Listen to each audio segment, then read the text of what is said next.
I feel that it is not an overstatement to say that the Nintendo Switch has been a huge system for Nintendo. As a matter of fact, as of May 2025, the original Switch has sold 152.12 million copies. That includes the original model, the OLED model, and the Lite model. Now here we are 8 years later with the follow-up, the Nintendo Switch 2. And while at first glance the Switch 2 doesn't really seem like a revolutionary reinvention of the existing Switch, what it offers in terms of power and technology have really set Nintendo on a path to long-term success with this system. So sit back, get your drink, and let's talk about the Nintendo Switch 2.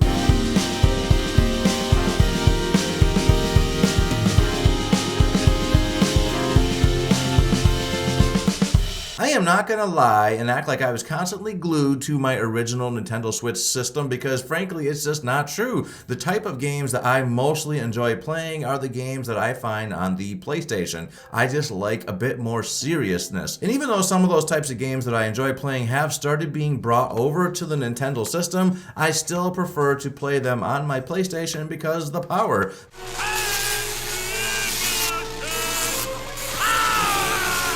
The PlayStation just has more power than the Switch, and that remains true with this Switch too. But I'm not gonna act like I have a complete love affair with the PlayStation either. In fact, this system, this console cycle, the PS5, has been a little bit of a disappointment to me because it feels like it just takes so long to get new games. It's been 84 years. It used to feel like we would get an entire series all on one system. We got Mass Effect 1, 2, and 3 on the Xbox 360. Now we are lucky if we get one game per system in a series, and then we have to just sit there and wait and hope that we're not old and decrepit by the time the next game comes out. And that is very much happening with the PlayStation 5. I think it's very much happening with the Xbox, and I think it also happens with Nintendo, unfortunately. As a matter of fact, I will not be surprised if I have a lot more gray going on my face by the time Nintendo releases another new Zelda title. And no, I am not talking about any remakes or remasters they're planning. That doesn't count. I'm talking about the next full Zelda title. I'm going to have more gray. And by no means am I trying to rant, I am just telling you where I am in terms of my love affair with Nintendo and why it's not necessarily my go-to system. But let's start talking about this new Nintendo Switch 2 because that is after all the reason you clicked on this video, so let's dive in. Let's start with the design. It looks more polished, the way it feels in your hand is improved, and the new Joy-Cons alone are worth the cost of this upgrade. They are awesome. Those original Joy-Cons, while a cool concept, were riddled with issues like drift. They were really tricky to connect and disconnect from the system. You had to push a button on the back to slide them into place.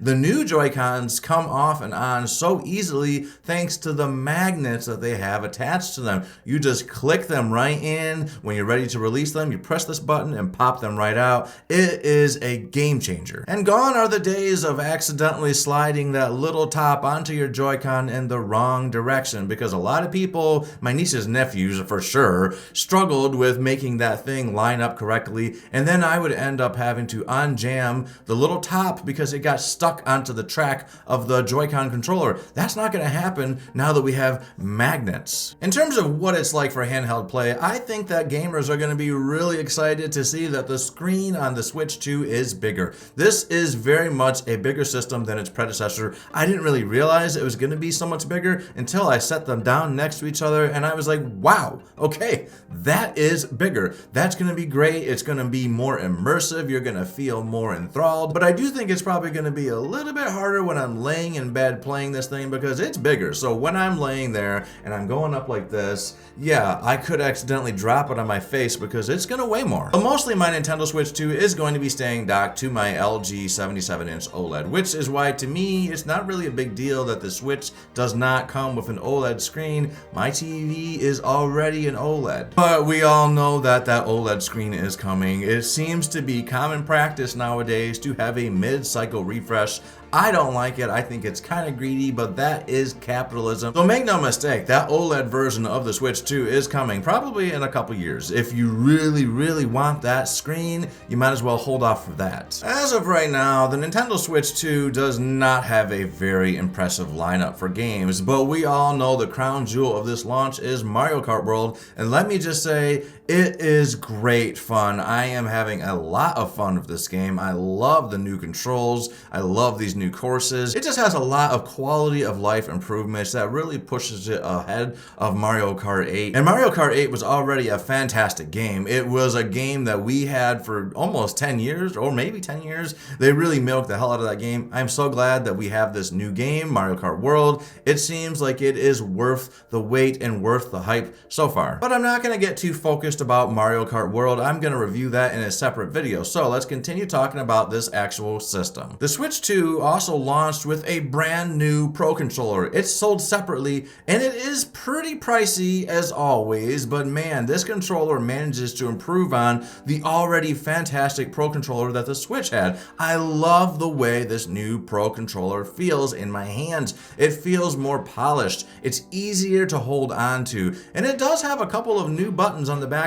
I will be honest, I'm a little concerned that I might accidentally hit these things, but so far that hasn't been really a problem. Maybe it's because those buttons haven't been assigned a task. When they get assigned a task, maybe I am going to hit them more. That's a problem for future me. Setting up the Switch 2 from the first Switch was pretty straightforward, but I did encounter some holdups that ended up making it take way longer than I expected to get going. I was kind of being tortured. I didn't get to start playing my Nintendo Switch 2 for like 3 hours. As soon as you fire up your Switch, you're going to be prompted to install a day one update. And it must be a pretty massive update because it took me a couple hours to download. And I don't think it was necessarily my internet. I have gig speed internet. Maybe it's because it was launch day and everybody was trying to get that update, but either way, that definitely took longer than I expected. I was like, what kind of fucking shit is this? And this whole update was made even worse by the fact that every time the screen timed out, the download would stop. So I had to sit there and keep waking up the screen. I had to keep moving buttons, just move something so that the screen didn't time out and my download proceeded. I think that that is also a little strange. Once it finally did get updated, transferring my content from the original Switch to the new Switch was actually pretty simple. But there was one point during this transfer process where it asked you to connect a particular cord to the Switch 1. I can't really remember what exactly it said or what the on-screen prompt was, but it turns out I fixed it by taking the new power plug out of the Nintendo Switch 2 and plugging it into the Nintendo Switch 1, and then it proceeded past that step. So if you do see a step, you might have to do that. I did have to Google to find that out. I do wish it was made a little bit more clear by Nintendo what I was supposed to do. But it was very satisfying seeing all my content and all my profiles brought over to the new Nintendo Switch 2. I was kind of nervous that there was going to be something missing, that there was going to be profiles missing, that there'd be some save data missing, but no, it was all there. So thumbs up on that transfer process. In terms of how this system is packaged, well, I already mentioned it before. Nintendo managed to make the package smaller this time, but I do think that they made it probably too skimpy. If you heard about that whole incident that happened at the GameStop where they were stapling the receipts, people's receipts to the box, and those staples were going clear through the box right into people's screens, and that is because there is absolutely no protection in front of this main system between the box and the screen. It's appalling. It's very confusing. Why would you not put some extra padding? So I do think that they went a little bit skimpy trying to save on packaging, and it bit them in the ass, and it really embarrassed GameStop as well. I'm assuming that this is going to be addressed, but damn, what a horrible day for those people who were standing in line for hours to get their Switch on launch day, and all of a sudden they pick it up and see two little holes in the screen. I'd be pissed. I would be pissed. There's just absolutely no way to get around the giant price tag that this system has. This is the most expensive system that Nintendo has released, and it's gonna hold people back from wanting to buy this system because they are bringing this thing to the price point of an Xbox Series X or a PS5, but in terms of technology and power and just all the features, it really doesn't have all those things. So it is kind of greedy on Nintendo's part to be charging $500 for this system, and then them trying to champion these new $80 games. I'm saying I'm a little bit disappointed with Nintendo. It does seem like they are becoming so focused on the dollars and a little bit less focused on their customer. It's just a gripe. That's all I can say. It's a great. But if you can swing it, I think that the Nintendo Switch 2 is a big upgrade over that first Nintendo Switch.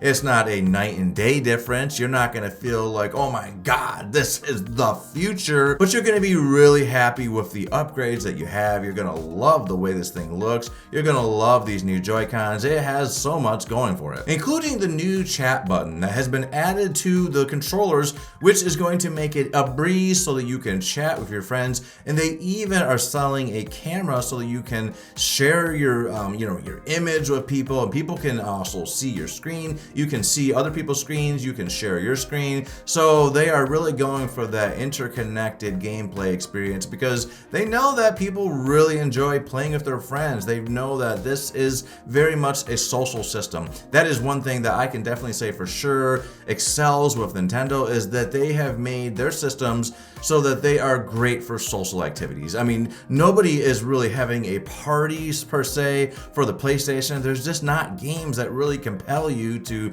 everyone get around the screen and just let's play this thing, but Nintendo excels at that for sure. Looking at the specs, we can see that the storage has been bumped up considerably, and I think that is most likely because you're going to be installing games into the Nintendo Switch 2's hard drive. So I do think that eventually storage will become a problem, but you can add additional storage. The Switch 2 also now outputs in 4K and has a max frame rate of 120 Hz, which is really good news for those fast-paced games with really quick movements, especially shooters or, even Smash Brothers. I think it's going to come in handy for that game as well.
Overall, I'm feeling really positive about the Switch 2. As a matter of fact, I even paid the $10 cost to upgrade my copy of Tears of the Kingdom to the Switch 2 version because I wanted to see the full potential of this system, and I never actually did end up finishing Tears of the Kingdom. I felt kind of guilty about it because that is the first Zelda game since Wind Waker that I have not completed. So now I'm going to go back and try it and finish it again with the Switch, and I can say that it does look better on the Switch too. It is more fluid. You can see that smoothness. You can see that it is just handling these graphics a bit better because Hyrule has a lot of grass fluttering around. There's a lot of different things that really were testing the original Switch, and this system does seem like it's addressing those. So I am really excited to play this new version of Tears of the Kingdom, and I am glad that they only charged $10 to upgrade. You can actually get that upgrade for free if you sign up for Nintendo Switch Online with the expansion pass. That is $50, but my concern with that is that it sounds like you will lose access to that upgraded version if you stop paying that $50. I wanted to permanently own the Switch 2 version of Tears of the Kingdom, so I paid the $10, and now I'm gonna just have the regular Nintendo Switch Online. But if you really find yourself wanting to play games that were on the GameCube or on the Nintendo 64, I think that the Nintendo Switch with the expansion pass will be something that you want to consider because a lot of those games are there, and that's going to be really great for nostalgia. So bottom line, I think the Nintendo Switch is a 9 out of 10. Now, I'm not going to give it a perfect 10 because I don't like that they did not include an OLED screen. I am not going to blindly support this mid-cycle refresh nonsense. They are going to release the OLED version. They are holding out on it to try to make make you buy it again. I don't like that, so I'm docking it for that. I just cannot reward greed, so keep that in mind. But besides that, this system is an improvement in every single way, and I am really feeling optimistic about the future of the Nintendo Switch 2. I am really hoping that we get games maybe a bit faster, actually definitely a bit faster. I would like to not age 5 years in between games that I really enjoy playing. That would be really awesome, Nintendo. Think about it. Do I think that the value is there for the Nintendo Switch 2? No, I don't think so. I don't think that this is doing enough to justify the bump in the price tag. It's just not. Bottom line, I do think that it's fair to ask for more money. We do have tariffs to consider now, but it still is a ginormous increase. They are pricing this thing as if it's a PS5, and it is not. So I don't think this thing has quite the value that it could. But regardless of that, the Switch 2 has already racked up an enormous amount of sales since it was launched. So it seems like there's plenty of folks out there less concerned about the value and more concerned with having the latest offerings. If you have this system, please put your thoughts on it in the comments and let me know what are you thinking of it. And look out for that Mario Kart World review because I will be coming out with that pretty soon. And I'm looking forward to showing you guys more and talking about this new system. We have at least a good 8 years maybe with this system. So let's enjoy the Nintendo Switch 2. Put your thoughts on it all in the comments. So if you like this video, go ahead and hit the like button to let me know that you like it. That is the best way to let me know that you enjoy what I am doing. If you want to hear more things from me, subscribe to this channel. And that's all I got to say. Later.